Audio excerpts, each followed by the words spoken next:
So friends finally మన pro kabaddi season 12కి సంబంధించిన auction dates అయితే రివీల్ అయితే అయిపోయాయి. అండ్ ఇది వచ్చేసి మీకైతే చాలా పెద్ద గుడ్ న్యూస్ అని చెప్పుకోవచ్చు. సో మన ప్రో కబడ్డీ ఫ్యాన్స్కి.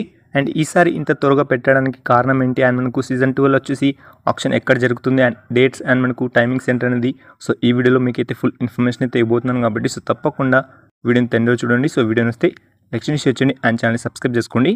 సో ఫ్రెండ్స్ ముందుగా మనకైతే ప్రో కబడ్డీ సీజన్ 2 యొక్క ఎక్స్పెక్టెడ్ డేట్స్ కనుక చూసుకుంటే మాత్రం సో 23rd అండ్ మనకైతే 24th సో మీకైతే ఆప్షన్ అయితే జరగవలసింది. కానీ సో అప్పుడు వచ్చేసి మీకైతే ఇండియా వర్సెస్ పాకిస్తాన్ సో మనకైతే వారైతే కొంచెం నడిచింది కాబట్టి సో అప్పుడైతే మనకైతే పీకేఎల్ అయితే మనకైతే పోస్ట్ పోన్ చేయడం అయితే జరిగింది. అండ్ పీకేఎల్తో పాటు కూడా సో మనకైతే ఐపీఎల్ కూడా సో 1 వీక్ సస్పెండ్ అయితే చేయడం అయితే జరిగింది.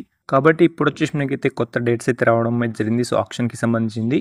సో మనకైతే మే 31st అండ్ మనకు జూన్ 1st సో మనకు ప్రో కబడ్డీ సీజన్ 2 యొక్క ఆప్షన్ అయితే జరగబోతుంది. అండ్ ఇది వచ్చేసి సో ముంబైలో అయితే జరగబోతుంది. అండ్ దీనికి సంబంధించిన టైమింగ్స్ వచ్చేసి మీకు అయితే ఇంకేం రివీల్ అయితే కాలేదు కాబట్టి అండ్ ఫైనల్లీ ఆప్షన్ డేట్స్ అయితే రివీల్ అయితే అయిపోయాయి. అండ్ ఇక్కడ వచ్చేసి మీకు అయితే 2 days అయితే ఆప్షన్ అయితే జరగబోతుంది. సో సేమ్ లాస్ట్ సీజన్ ఎలాగైతే జరిగిందో సో అలానే జరుగుతుంది. అండ్ మనకు ఫస్ట్ డే వచ్చేసి మీకైతే మే 31st సో ఆప్షన్ అనేది లైవ్ కావడం అయితే జరుగుతుంది. So category A and category B అనేది సో మనకైతే లైవ్ అయితే ఉంటుంది కాబట్టి అండ్ సీజన్ 12 ఆప్షన్కి సంబంధించిన ఇంకా అప్డేట్స్ అయితే రావాల్సి అయితే ఉంది కాబట్టి సో రిటర్న్ ప్లే లిస్ట్ కానివ్వండి, రిలీజ్ ప్లే లిస్ట్ కానివ్వండి అండ్ ఇంకా చాలా అప్డేట్స్ అయితే ఉన్నాయి కాబట్టి సో అప్డేట్స్ని మీరు ఇంకా మిస్ కాకుండా చూడాలంటే మాత్రం సో తప్పకుండా ఈ వీడియోని లైక్ చేయండి అండ్ ఛానల్ సబ్స్క్రైబ్ చేసుకోండి.